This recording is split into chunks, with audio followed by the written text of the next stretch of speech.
Hello and welcome again to RC Model Reviews, and today I want to look at something that initially I thought would be a little bit of a toy. It's this, it's the Walkera Ladybird. It's a little quadrotor, tiny little quadrotor. I thought, it'll fit in the palm of your hand. Look, see, fit in the palm of your hand. And I thought, and it looked pretty expensive too, because I bought the sort of ready to fly package with the Walkera, Devention 4 radio. And I thought, cheap 4-channel radio and a little toy quad. What fun could that be? But because my flying options are a little limited at the moment, it's winter, and also our flying field's a little bit out of bounds, I thought, well, why not have a go with this, see what it's like.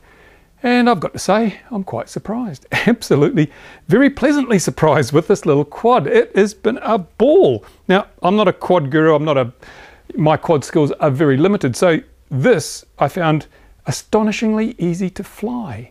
I've flown a few other quads before, and this is by far and away the most stable quad in its normal mode that I've ever flown, which is quite surprising for something that's so small, because usually the smaller you get, the kind of jittery things get, the harder they are to fly.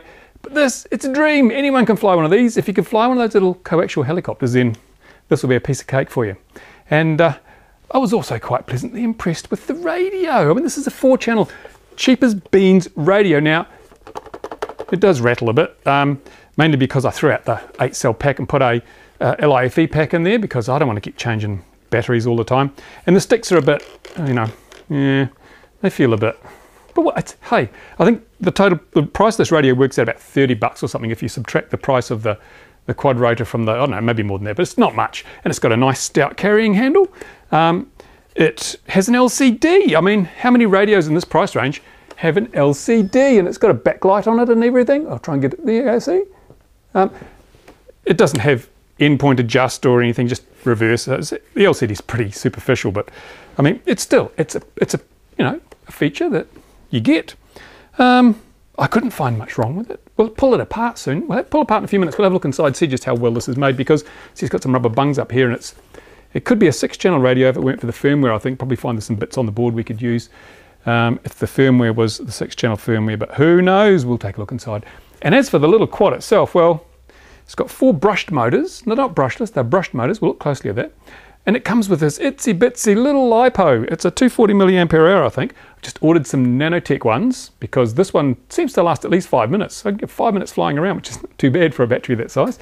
But I want some more batteries. The charger that comes with it will charge 2 batteries at once. And I enjoy this thing so much, I really hate having to wait for the batteries to charge, because they do take a while. And this is just so much fun. I have crashed the guts out of this thing.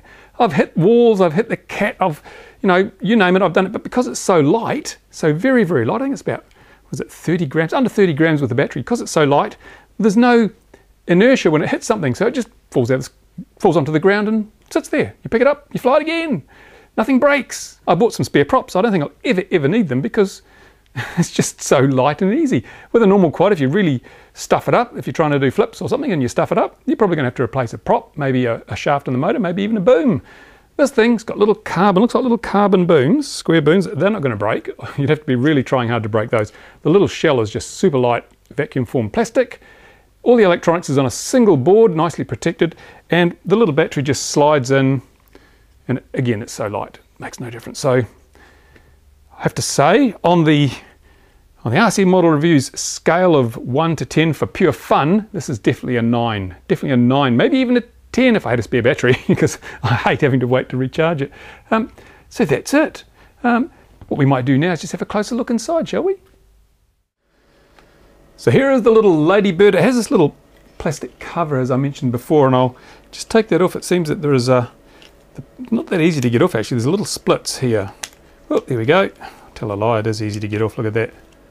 Right, this is a little piece of mastery all on its own. Brilliant little piece of design. We seem to have a little RF chip here, and I'll point with something a little bit less bulky than my finger. Here's an old extension lead. I'll use this. Little RF chip down here, the antenna through there. This is all the logic, the stabilization system and everything. I can't actually see any separate gyros on this board, so oh, here we go. This is probably a 3-axis gyro chip over here, and of course the little motors plug in there. So we've got a brushless speed controller built in, or brushed speed controllers built into this whole thing. And Absolutely amazing piece of miniaturization. I'm so impressed with what Walkera have done with this thing. It really does beg a belief. And you can see the little motors here and the props. Absolutely amazing. I'm gobsmacked. I really love this. I mean, just 20 years ago this would have been impossible. This would have been state-of-the-art high-tech military stuff, and even then it couldn't have been done. And now it's a consumer product you can buy off the shelf. And of course the little camera I plan to fit on here doesn't look out of size, out of scale, does it? I mean, that looks like it's going to be just the right size for this little FPV multi-rotor when I get it all installed. That's going to be a very exciting project. I'm really looking forward to this one. Okay, let's take a look at the 4-channel Walkera radio. It's nothing really flash, although what it does have, which as I said is quite surprising for a 4-channel radio, is this LCD. And it is a backlit LCD. Look, lights up. And then when it's in the pairing mode, that means it's waiting for the little Ladybird to be turned on. It does all this little sort of animation here. If you don't plug the Ladybird battery in quickly enough, before this animation stops, then it won't pair up.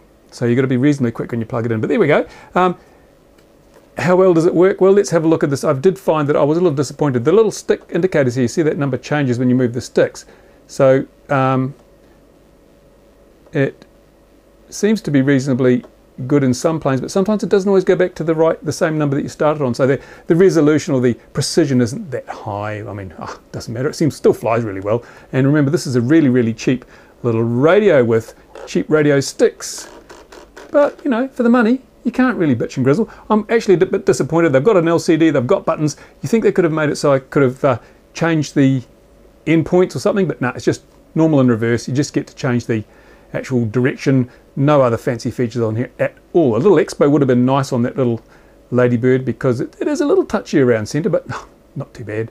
But if I had a radio that had expo, I'd probably wind a bit of expo in just to make it a bit easier when you're trying to do a very smooth hover. But okay, that's enough talking about it.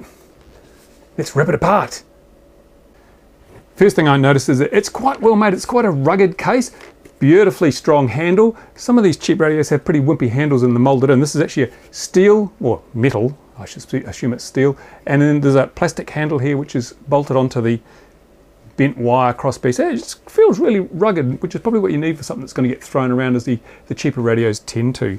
But in the back, as I said, I've put in the Li-Fi battery instead of the horrible multi-cell battery holder that came with it. Don't use those multi-cell AA holders. They are dangerous because they make poor contact. But let's pull it all apart, see what's inside. Well, here's a turn up for the books. I'm at home at the moment. I don't have my full tool set here at home. I just have a set of screwdrivers and things. And I was going to pull this apart, but believe it or not, it actually has cap head Allen key screws in here, not normal Phillips or straight bladed screws. So I can't take this apart. I don't have any Allen key wrenches at home. So what's inside here might have to wait for a future video. But yeah, how odd is that? First time I've found a transmitter that has cap head screws holding the back on. Very unusual. Maybe they don't want people to take them apart. Wonder why. We'll find out when I do pull it apart in another video. Anyway, so that's a quick roundup of the 4-channel Walkera Devention transmitter. I got to admit, it actually looks quite nice. I quite like it. So there you go. That's what's inside. That's how it's made. And I think you have to agree that you could spend a lot more money for a lot less fun if you weren't careful out there. Now, I got this one from Hobby King because I was buying some other stuff and it popped up on the new arrivals. I thought, oh, I'll have that. But you can get them in. Lots of people sell Walkera stuff. You find them all over the net. And, you know, previously Walkera, I've thought, yeah, you know, sort of cheap hellies, that sort of thing. But, you know, this really does change the game with quadrotors. Of course, what we've got coming up, I've got my little 1-gram camera, my little module I'm going to put on there after I've done the FPV backpack, of course. And this will be FPV. Now imagine this, you'd never notice this. It makes a little bit of a buzz when it's flying, but if you're flying high enough, you'd never see this. You could, you know, spyware. So, but I'm going to put the FPV on it, and Fat Shark have said they're sending me their latest set of goggles to review. So maybe we'll build the review into FPVing this. We'll do kill 2 birds with 1 stone. Now obviously the weather is improving here at the moment.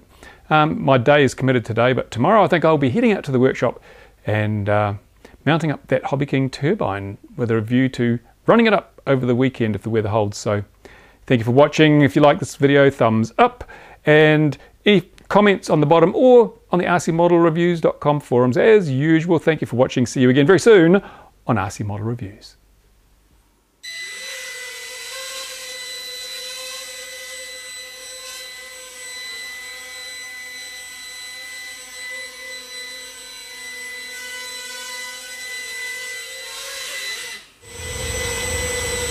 Loving it. It's great.